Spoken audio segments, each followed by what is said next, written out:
Voilà près de 150 ans que Sciences Po s'interroge sur la meilleure façon de former celles et ceux qui auront le pouvoir d'agir dans le monde.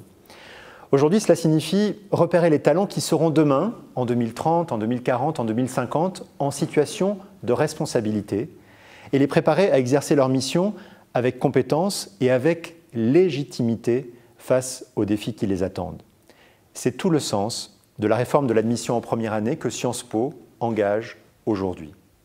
Ainsi, à partir de 2021, les 3 voies d'admission actuelles en première année vont laisser la place à une seule et même procédure exigeante qui évaluera toutes les candidates et tous les candidats de la même façon, selon 4 dimensions. Le contrôle continu au lycée, sur 3 ans, la moyenne des épreuves écrites du baccalauréat, le profil du candidat ou de la candidate et sa motivation, et enfin, un entretien oral.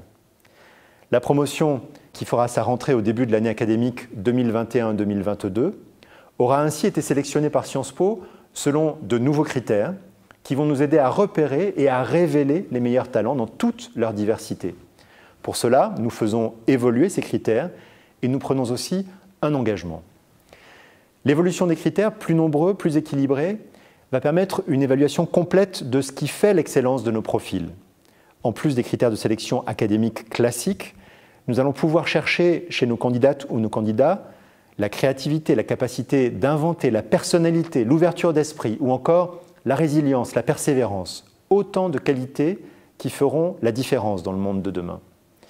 Et l'engagement que nous prenons, c'est de recruter à minima 30% de boursières et de boursiers dans chaque nouvelle promotion.